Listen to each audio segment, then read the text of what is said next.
This conference will now be recorded. Good morning, everyone.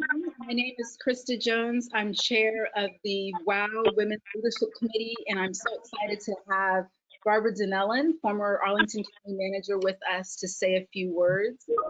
As many of you know, this was originally going to be an in-person summit that was going to be held on April 29th, but we decided to pivot and turn it into a virtual event. And so Barbara was going to be the keynote, but now she is giving a presentation today. We've had 5 other spectacular workshops, which have been presented as virtual sessions over the past couple weeks. And tomorrow we will have our finale, which will be a panel discussion. So if you have not gotten the information for the panel discussion, please let me know. We will consider, get in for that. So be sure to mute your line.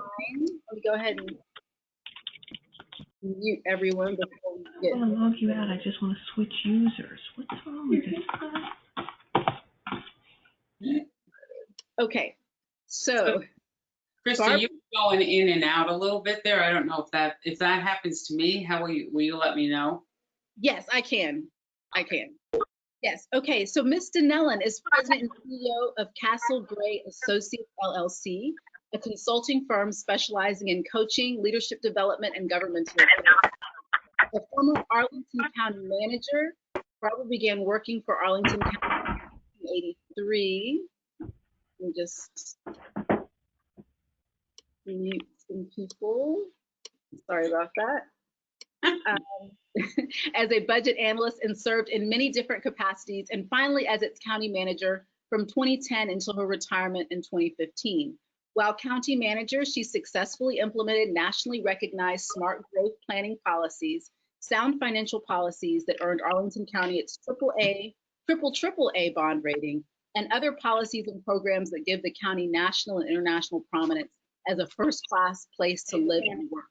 Early work and volunteering included work for the City of New York, OMB, Office of Management and Budget, and work on Geraldine Ferraro's congressional and vice presidential campaign. Barbara serves on a number of boards. She was appointed to the county's retirement board. Barbara serves on the Virginia Resource Authority Board. She has been appointed by 5 governors to this position over the last 15 years. Barbara also holds a position on New York State University Board of Governors, her alma mater for both undergraduate and graduate degrees. Please. I had to bring it down.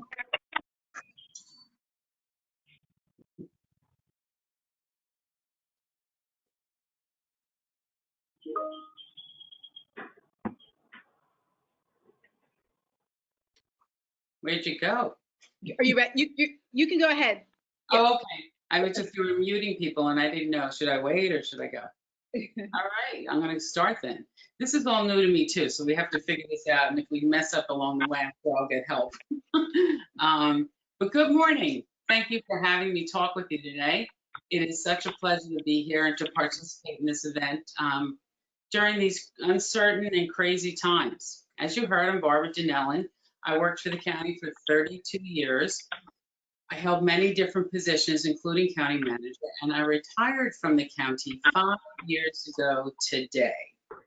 I can't tell you how fast that has gone. It has been so hard to focus these last few months, and most recently, the last weeks, with all the upset and hurt that everyone is feeling. I've been trying to find the right things to say, and it's been difficult.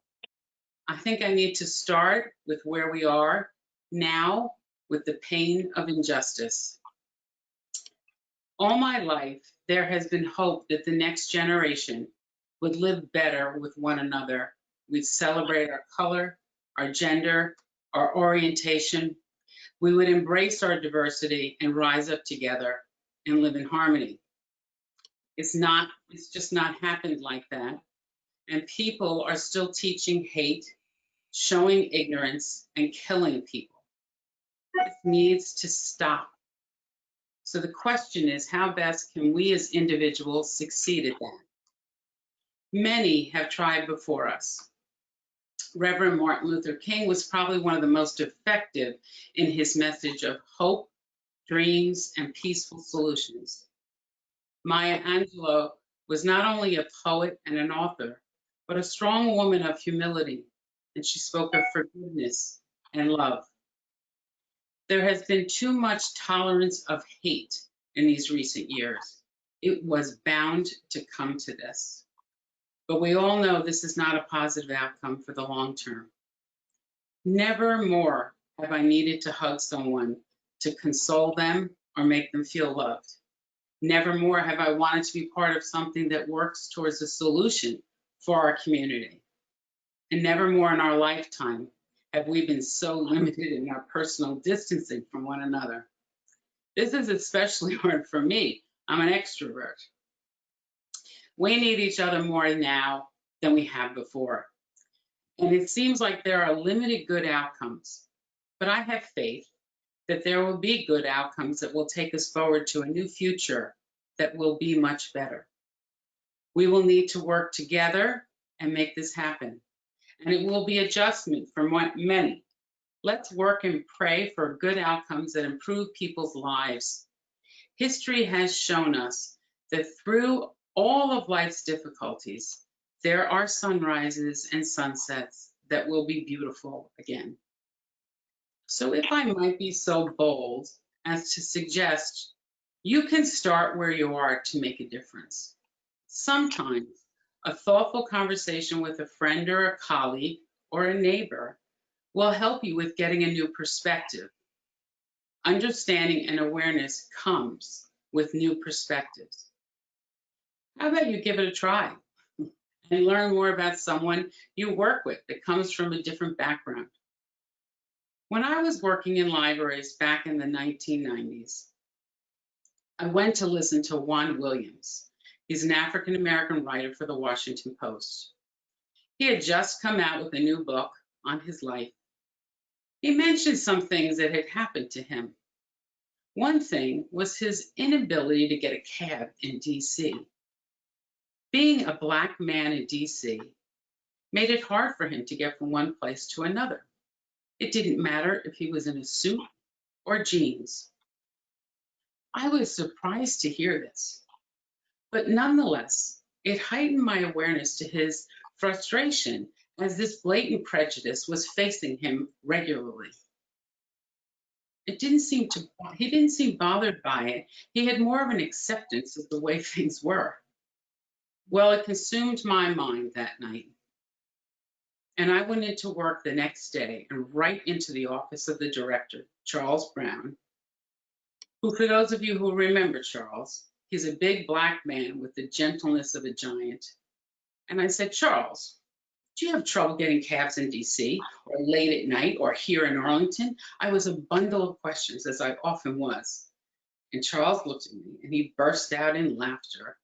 And he wanted to know what was bringing all these questions about. Let me take a sip of water here.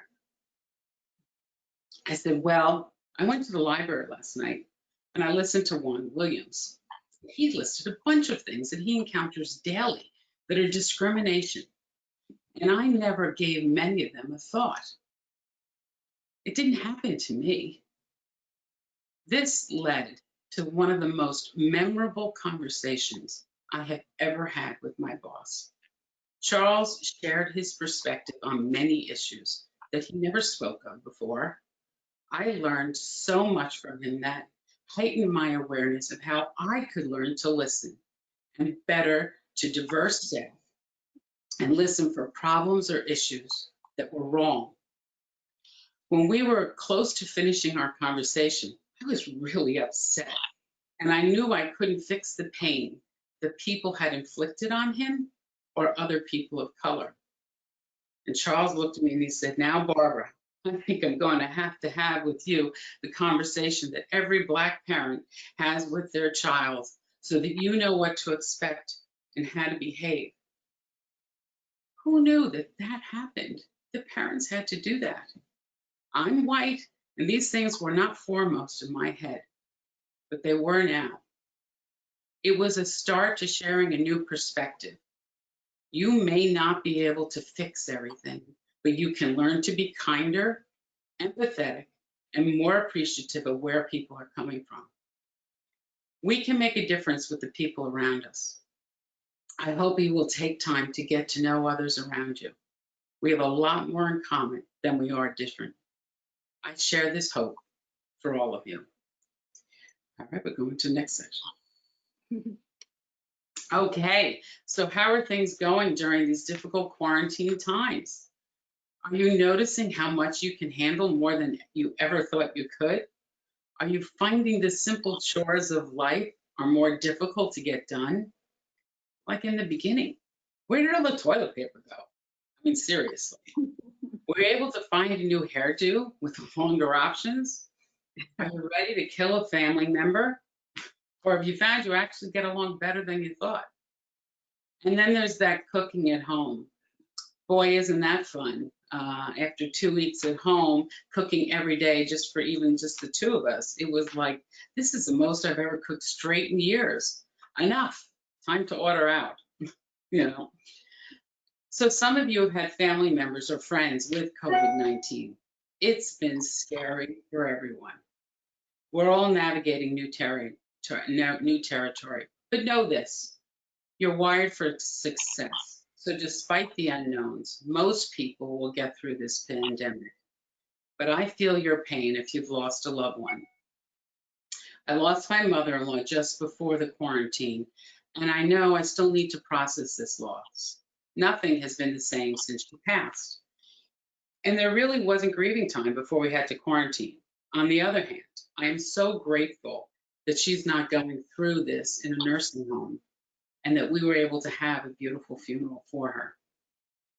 So many of you have been working home learning about Microsoft Meetings, GoToMeetings, and Zoom while trying to teach your children their schoolwork as well. I can't imagine how hard this has been for families with children that need assistance with schoolwork.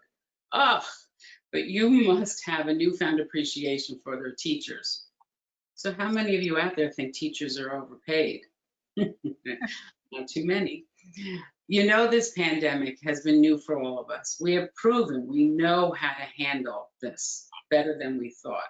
Remember, we have had many challenges before and gotten through them. This one's just a little bit longer and has life-changing consequences. So there's new challenges, new changes, new heroes, but in the end, you'll have new skills and solutions. As with all government jobs, many of you have had to show up at work to do your job. And these are uncertain times. So whether you're a 911 call taker, police, fire, or sheriff, trades worker, office worker, social or healthcare worker, all of you have gone to work and given it all for your community. I thank you for all you do every day. Leadership is in everything that you do every day. And good leaders build strong leaders. There have been many outstanding women leaders throughout history and throughout Arlington's history. And behind many a male leader, there's been strong women that influence their vision. I'm originally from New York, and I worked for New York City when I graduated college. I had the good fortune to work with many women leaders. I also worked for Geraldine Ferraro, a congresswoman from Queens and the first woman vice presidential candidate on a major party ticket. Jerry had been the underdog when she first ran for Congress because the party's preferred candidate was a white male. She came from behind, won the party nomination, and then the general election. She was one of the hardest working people I've ever known. She was a teacher, an assistant district attorney, a wife and mother of 3, and then she won this seat in Congress. When she was picked just 6 years later to be the first woman on a national presidential ticket, it was monumental for all women. I was newly married and only here in Arlington County 6 months, and I took a leave of absence for several months to work on the presidential campaign. In July of 1984, Jerry said, by choosing a woman to run for our nation's second highest office, you sent a powerful signal to all Americans. There are no doors we cannot unlock. We will place no limits on achievement, and we can do this. We can do anything. Well, It's been 36 years since that moment, and we may have another opportunity for a woman on the ticket, but we'll have to wait and see about that. But there are more women and women of color in Congress today, 36 years later, and more women in all levels of government, which is important for representation of our communities. One of the very surprising and welcoming things I found when I came to Arlington County was how progressive and open to women in leadership positions. I recently asked Ron Carley, former county manager, what role did he see women played in making Arlington who we are today? He immediately said to me he believed Arlington was a matriarchal community, one where women forged many of the values Arlington has stood for and continues to stand for today. There is much truth in this statement. So back in March at the Central Library, they had a wonderful display of Women's History Month that provided me much greater detail that I'm going to go into today on many of the influential women in Arlington. Because Arlington has a long history in key roles in government. So going back to the very first county board in 1932, under the county manager plan form of government, Elizabeth Magruder was on the first county board in 1932, and she was on it for well over a decade. But much earlier than this, many of the suffragettes that came to DC to fight for a women's right to vote 100 years ago this year, they organized or settled in Arlington. One woman, Gertrude Crocker, an African-American woman born in Milwaukee, Wisconsin, and later moved to this area to work on the women's right to vote, was instrumental in being part of a small group of silent sentinels who were the first ever to picket protests outside the White House. And they continued for 2 years until they won the right to vote for women in every state. They endured much abuse, angry mobs, all during their silent picketing. They were true leaders for an important cause. Later, Miss Crocker settled in Arlington and opened a tea house on Arlington Ridge Road, which was one of the first places where racially mixed groups could gather. Remember, this was in the early 1900s. That's pretty radical. Black women saw this effort to secure voting rights for women as part of racial equity and a means for uplifting their communities. And despite the success of the suffrage movements, obstacles remained even after the 19th Amendment in the 1920s. African American women were not allowed to vote freely. Many obstacles were put in their way until the 1965 Voting Rights Act, which outlawed discrimination in voting practices. Yet, we still hear today issues about voting. In Arlington, the education system, the integration of schools, and the focus on health of the community gave a strong foundation for who we are as a community today, and that's been largely influenced by women. These issues are still foundational to Arlington. So Elizabeth Campbell, after being the dean at Mary Baldwin College, was the first woman elected to the Arlington County School Board. Remember, school boards used to be appointed positions. She started the first special education program. She was a leader in integration of schools and fostering a strong education system.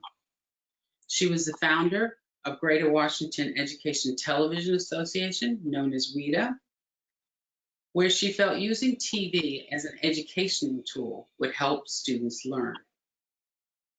Mary Marshall was active in the League of Women Voters and became an Arlington delegate to the state in the 1960s, where she served for 24 years. She was responsible for landmark legislation on childcare, mental health, and the rights for the elderly.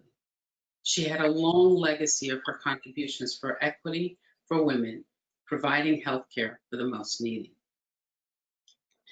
Ellen Bosman and Mary Margaret Whipple were on the county board when I started with the county in 1983. She started her work in the community through League of Women Voters, and worked on the campaign to integrate schools. Arlington schools were the first schools in Virginia to integrate in 1959, with 4 children starting at Stratford Junior High. Ellen was then elected to the county board in 1973 and worked on creating standards for childcare, nursing homes, and she advocated for tenant rights and affordable housing. Her planning experience and education were very helpful in managing development around metro stations, while preserving open space, apartments, and single-family neighborhoods. She was a role model for me and other county staff. She was a consensus builder for the county board and the community. I was thrilled when they renamed Courthouse Plaza to Ellen Bosman Building. She's been very instrumental. She was very instrumental in building this complex development. So Mary Margaret Whipple was on the school board and then elected to the county board in 1983. She served in the county board till 1995 and then was elected to the state senate. And she served there in 1996 to 2012. She was a strong leader at the county and at the state level. She was seen as a leader, a consensus builder. She held leadership positions at the state level no woman had held before. She was a great role model for county staff, and she too was a regional consensus builder. I worked closely with both these women as I was the first finance person that worked on metro issues, and both women represented the county on metro in its expanding system during its initial phase. So this was so critical to have women thought leaders one could relate to. Arlington women have held and hold positions from state senators, delegates, sheriff, Commonwealth attorney, county board, treasurer, commissioner of the revenue, county manager, deputy county managers, department heads, school board, superintendent, and county attorney. And in 1974, Judith Brewer was the first woman firefighter hired in the nation here in Arlington. So what does all this have to do with leadership? Well, to me, it shows how far we've come in the last 100 years. Women make up over 50% of the national population. And to think there was a time when our vote didn't count. Think of the election today and how different things would be if we couldn't participate in the right to vote. And we should not allow any attempt to limit this right to all people. We all have the right to vote. It is not only a privilege, we should never take it for granted. We have taken for granted government, a government that will work and support our communities. This only happens when we have responsible people in leadership positions. If we have learned something from recent history, things can change and have a huge impact on the community without any notice. Healthcare changes, immigration, and changes to the environment, just to name a few. You've earned the right to vote, now it's your responsibility to go exercise that right. Arlington has many strengths and continues to play an important role in this region, largely because of people that work here and take on that vision and leadership that helps steer the community values. But in order for this to work, it takes each of you to do your best. Leadership is so much more than a word. It is a huge part of everyone's job. Support your coworkers. Stand up for what's right. If you see an injustice, speak up. Help that person to understand their hurtful words or deeds. Humans are good. They want to do a good job. Use that as your first impression. Think more highly of your fellow coworker and help them along. Good leaders have a vision that can communicate, and they can communicate that vision in such a way that brings people along with them. You need humility and credibility for people to buy into your vision. I tend to rule with my heart, and it's worked for the most part. But remember, nobody is perfect. So assume goodwill and kindness are a good place to start your leadership journey. I like to diffuse situations with humor if appropriate, and that's been very hard of late. I haven't seen too much humor in the events around us. Although, after my mother-in-law passed away in early March, 1 week before COVID quarantine, we were cleaning out her apartment in New York in an assisted living and found a case of Lysol wipes that had not been opened. I'm talking Costco, 6 large canisters full of Lysol wipes. Now I'm sorting through furniture, clothing, jewelry, all sorts of memorabilia. I'm never given a next thought to this Lysol wipes. However, once we got home to Virginia and we were immediately under quarantine, all I could think about was, why didn't I take that case of Lysol wipes? How we would have been set for the entire quarantine. You see how your priorities change under circumstances and how you can think about this in a humorous way. So through these times and uncertain events, try to be positive. Give people a little more patience and space, like 6 feet. Show your leadership. Wash your hands. Don't disguise your feelings, but wear a mask for your health and others. Keep a good sense of humor. It might get you out of a difficult situation. But most of all, be safe, show kindness, and remember there are a lot of people that have gone before us to fight for all these causes, even the causes we're still working on, equality for all. And the women's right to vote is only 100 years old and a great one to celebrate. So go out and vote. It's important for all of our future. Thank you for your attention and have a great and safe summer. Thank you so much, Barbara, for those inspirational words and really that trip throughout history. I'm sure most of the people on the line did not know how many women have been active in Arlington. And I love what you said, Ron Carley said about it being a matriarchal society, because I think that I've never really even thought about that before. That's an excellent observation. Yeah. You talked about women like Gertrude Crocker, who was, African American, who was fighting for the right to vote, even though, for people to vote, and she was not able to vote as an African American woman. You talk about how women leaders were integral in integration. Do you have any insight or just thoughts on how women might lead differently in crises and challenges?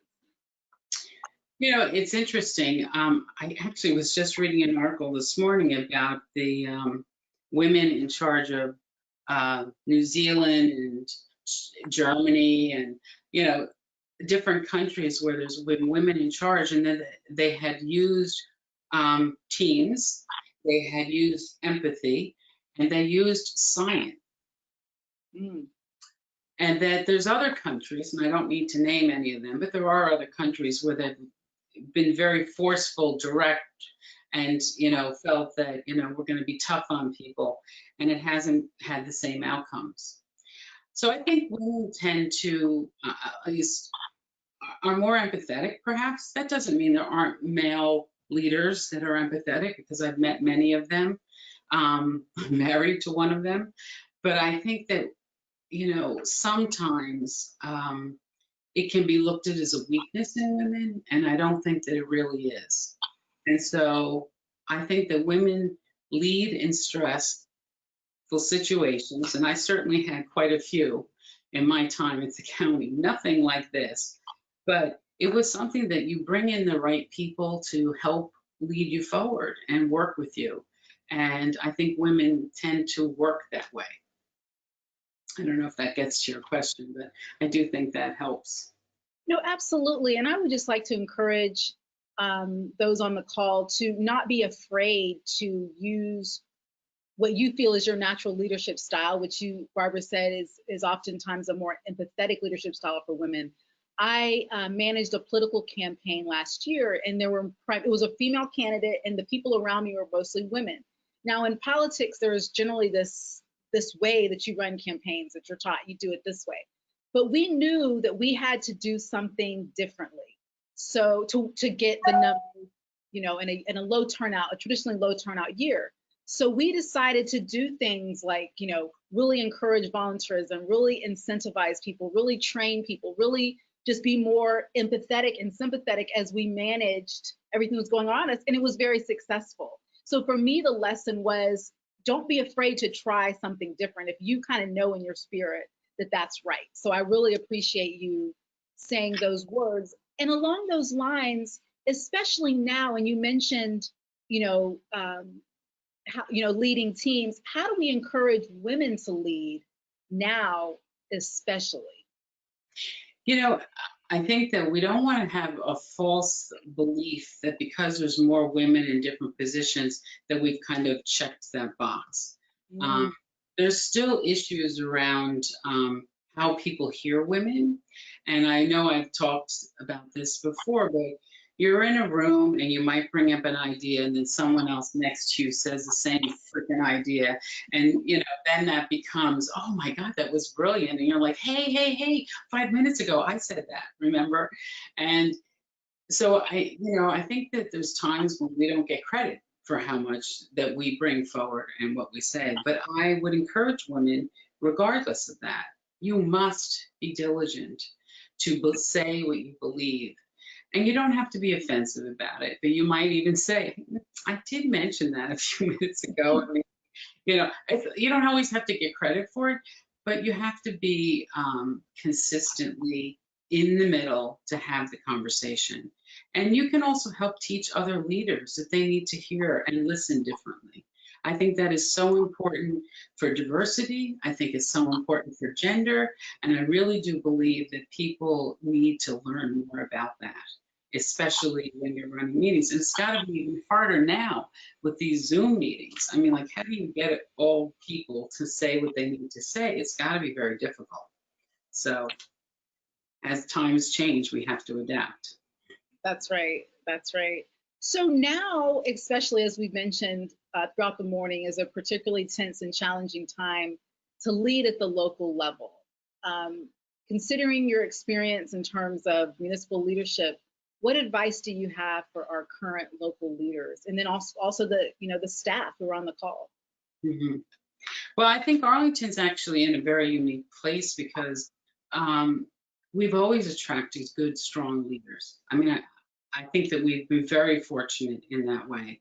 And I think the county board, I mean, I get notices on all the updates on COVID-19 and what they're doing. And they've done town halls and Mark's done messages with the staff and things like that.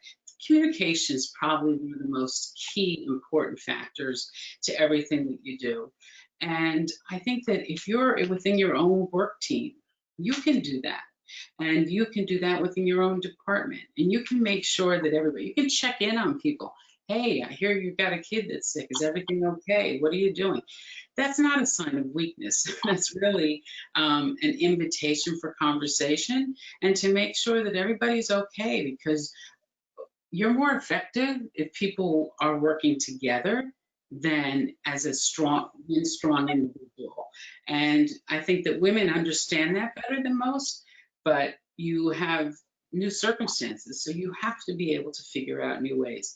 But Arlington leadership, the other thing that Arlington has is an active community, and the community has shown empathy and leadership. And I think that that is really important for the staff to see what the community is doing so that you can reflect that as well. And I think that those are really very important observations for Arlington. I think you're in a good place compared to a lot of others. Absolutely. So where do you see the role of women in leadership in Arlington in 5 years, and what can we all do to help us get there? See, now you're kind of sparking my joking. I'm like, take over, go ahead, everybody, take over. No, I'm kidding. I think that if you have really strong skills, and if you feel that you can see a path forward, I think that some people don't look for the path forward for themselves, and sometimes you have to make a path forward. And if you can't see the path for you to move forward, do what you do as best as you possibly can, because other people will see you in a different light.